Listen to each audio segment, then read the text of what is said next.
What do you recommend for squeezing in the quickie or doing something like that? My whole principle is that it takes 10 minutes a day to keep a good relationship going, okay? And I really believe that most people spend more time on their hair than they do on their relationships, right? Yeah, well, you and I don't have that issue, right? What happens when you're in a relationship and then you go on a break or you break up and then you go back to the relationship and there's just something about that person that you keep going back to, but there's always like that sort of thing where oh no, but we need to take a break. So what would you say about those type of relationships? That neither one of you is quite ready for commitment just yet, and that's okay. All right? There's nothing wrong with that. Until you're ready, you're not ready. The most powerful thing you can do as a man when you're watching a game on TV and you don't pause it, don't hit the TiVo, of course, that's between you and I.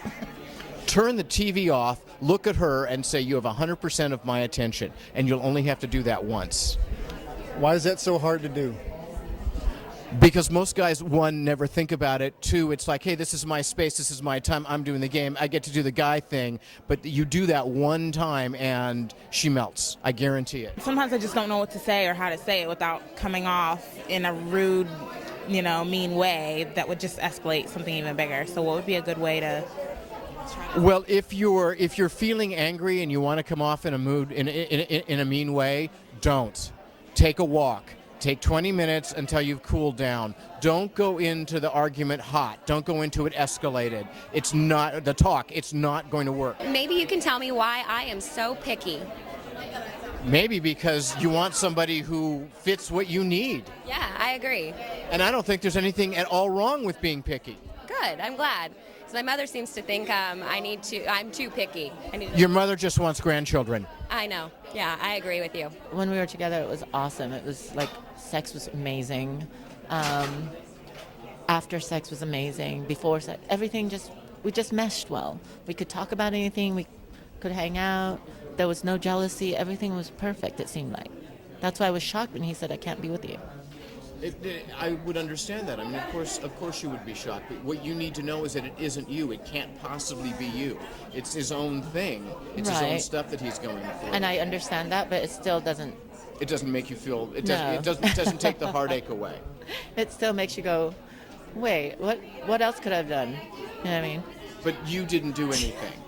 So what I want you... What I would recommend that you do I can't believe I'm talking about this. Talking about it is the healthiest thing you could possibly do. Trust, respect, patience. Incredible. I'm sorry. What was that word? Patience. How do you keep your intimacy alive with two little babies? Timing. Just wait till they take a nap. I think that's called afternoon delight. Spoken like a true guy, And how do you yourself increase it, make it real in a relationship? What do you do? I listen. I listen to everything they say, and I don't forget. So in addition to being an actress, you're also a therapist. And what do you think is preventing you from finding that soulmate? Well, I think I have found him, but I haven't told him how I feel, and I'm just I don't know. I maybe self-limitation or shyness, maybe just feeling like it won't be returned. The fear that you're going to scare him off if you tell him how you feel. Yes. Tell me, like, the spiciest thing you've done so far. The spiciest. There's a lot, but they haven't been for a long time. Just doing fun things in fun places, if you get my drift. I think I can figure that out. Sometimes couples haven't had sex for a month and they're worried about how would you get back into it? Is it going to be okay? And what I say is Nike sex. Just do it. That's it. Right? And you will enjoy it. And it's like, as they say, it's like riding a bike. You don't forget how. Yeah. But I agree. You have to do that. It builds up the connection. Especially just after just doing it that first time, all of a sudden you're back in it.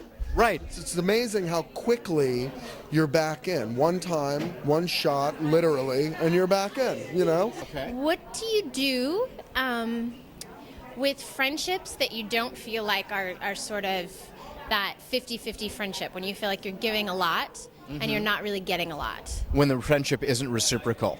Yes. Well, it's reciprocal in that when they need you, they're there, but they're not really there when you need them. That's not reciprocal. There you go. Then yes. You like each other, but they're not there for you. Absolutely. Have you said that out loud? Yeah, and I think it's weird because maybe I haven't said that exactly, like, you're not there for me. I try and I go to people with things, even little things, because you want to try and build that with somebody. Right. And they don't have the time for you. They're not there.